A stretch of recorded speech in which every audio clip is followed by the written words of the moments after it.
Hey guys, welcome to Trainer Toll episode 13. You guys are totally blowing me away. We're about to hit 200 subscribers, so thank you very, very much. The nests have shifted again, and the question on everybody's mouth has been, are the Dratini back? Long story short, the Dratini nests have not come back. When the nests shifted the first time, I wasn't sure they were going to shift again. It was something that only happened once, and the big takeaway from that, it's always a Weedle that, and he ran! Uh, the big takeaway from that was that the Dratini were this really rare Pokemon, and I don't think the developers liked the idea of people having 6 Dragonite, and I saw that quite a bit of people that were going to where these nests were and farming Dratini day and night. So what I want to talk about today is... personally, I've got 3 Dragonite myself, and I did go to one of the nests for the first 2, and then my third one took... when the nests existed, you could get a Dragonite in a day, in maybe 4 to 6 hours of farming in one spot, because you're going to need 125 candy and a really good high IV specimen. This one is a 93%. My 3027 is an 86%, and then the other one's mid 80s as well.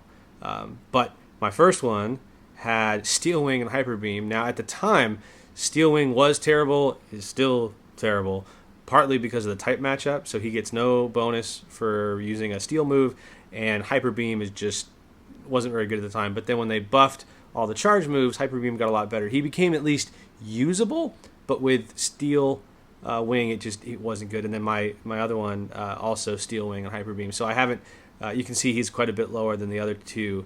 But then this guy, who is Dragon Breath Hyper Beam, the ideal move set is Dragon Breath Dragon Claw, but Hyper Beam is like 2% shy of the same DPS. So that's pretty good.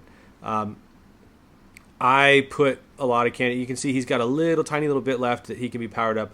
I might be able to get him up to 3100, maybe 3150. That looks like it might be 3 power-ups left. So he's got some room. I'm level 32 now, so the experience curve to get to 33 from 32 takes 750,000 experience, so that's going to suck. But so to track down the Dratini, there's a kind of game world understanding you have to have. Wherever there are a lot of Magikarp is what we generally call a biome and not a nest. I have not actually seen a Magikarp nest out in the world. A lot of people are going to go, but I know of a lot of places where you can get a lot of Magikarp. There's a difference between a nest and a biome. So Magikarp are the Pidgeys of the sea. That's what you're going to find in a water biome. But the way you can tell between a nest and a biome is that if the Magikarp have bad attack IV, as in just that first number in the IV stats, then you know that it is coming from a nest. And you want to pick up 5 or 6 to test, and you can use PG Nexus or you can use the spreadsheet. I have been sticking to the spreadsheet because I don't want to risk them cracking down in PG Nexus, but I have slipped up a couple of times and I'm like, screw it, I want to see all the IVs at the same time, and I've logged in a couple of times. Guilty. Don't pretend you're not. But the difference between the nest and the biome is that in the biome you can get high IV Pokemon, and I've had high IV Magikarp drop in areas where you would think would be a nest because there's a lot of Magikarp.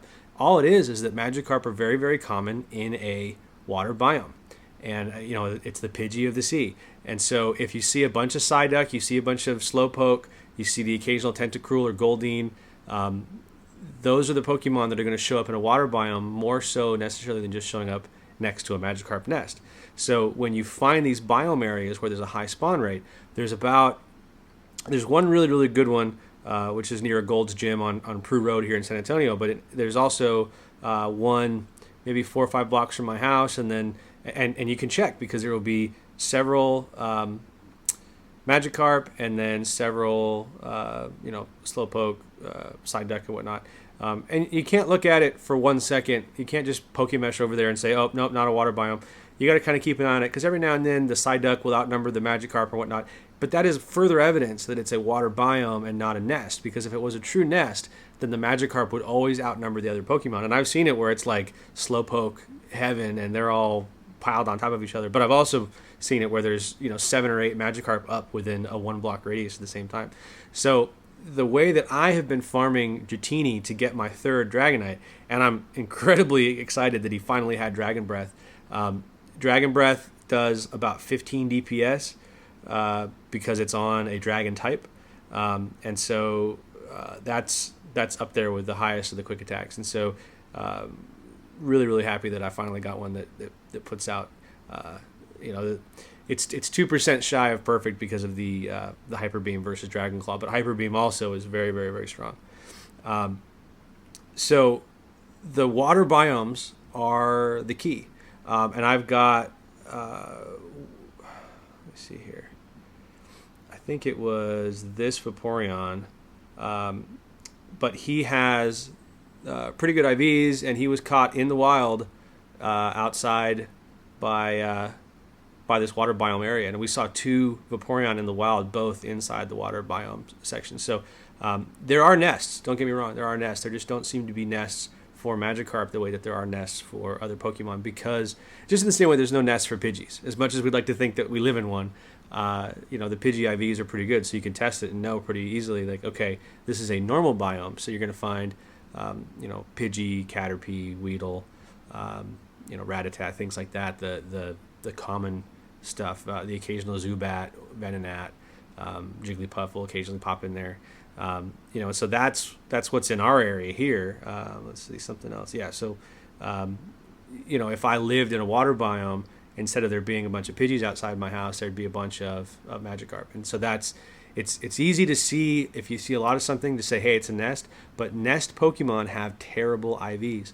And so the idea for that is that you want to hold out. There was a gentleman online talking about wanting to get a Charizard, and the details of that were that he needed to wait to hatch or catch a Charmander somewhere else, because all the Charmander, he had like 600 or 700 candy, but he couldn't get a good IV Charmander to evolve because he was farming exclusively in that nest area. So you use the nest to get candy, but then you move on and you walk around to hatch eggs. You do what you got to do to get, and eggs will generally have a higher IV. Sometimes they don't, but they'll generally be 80% and above overall, which is really good. So, that's what you're, and then again, if you don't know, eggs cap out at level 20. So if you're level 25 and you hatch an egg, it will be level 20. If you have an egg that you've held on to for weeks and you just haven't hatched it yet, it will be whatever level you caught it at. So whatever level you spawned the Pokestop and you acquired the egg, that's the level of the Pokemon inside. So definitely get those out of your bag. I've seen some people sit on eggs and then pop up and like, it's CP 100. I hate my life. And it's, well, because you held on to the egg for too long. But that's that's my method, and I would say on average at a really good water biome spot, I can get 3 to 5 Dratini in a night, right? And so for my 3 Dragonite, I had to farm 375 Dratini Candy, and for the first 2, that went a lot faster than it does now. But I have a 91% Dratini, and I think I had an 86% Dragonair that I eventually transferred just because I wanted his candy. I needed it to level up the big guy. But, I've got one more, but I don't expect to get a 4th Dragonite anytime soon, because you're only able to get maybe 20 candy on a good day using those water biomes. So, find those spots. If you're not in San Antonio, if you don't have access to our nest lists and whatnot, go out and find the communities near you and ask people, hey, do you know where there's a lot of Magikarp? People might call them nests. They might say it's a Magikarp nest, but now you know better that it's probably a water biome. And, Magikarp are just too common to show up in a nest setup. You'd swear I lived in a Pidgey nest, but Pidgeys are good. We want them. Finding a high attack Dragonite is part of building a well-rounded team. You want to get that Dragonite with really good stats with dragon type attacks, so that you know that you're putting out the maximum DPS. But once you get that, then maybe focus on other things, trying to make sure you have a good grass type attacker, trying to make sure you have good, Grass is a great counter to Vaporeon and other popular ones. Vaporeon is a great counter for Arcanine and others. So make sure you're ready to respond to what you're going to see. Unfortunately, there are not very high electric attackers, but I'm hoping that when Zapdos comes out that I get a good one and I can power him up. So if you like the videos, please subscribe and let me know if you have any questions, and we're more than happy to answer. It looks like a Q&A episode is coming up because we've got a lot of questions that have come in. So thank you guys for subscribing, and let me know if we can help you out at all. Thanks.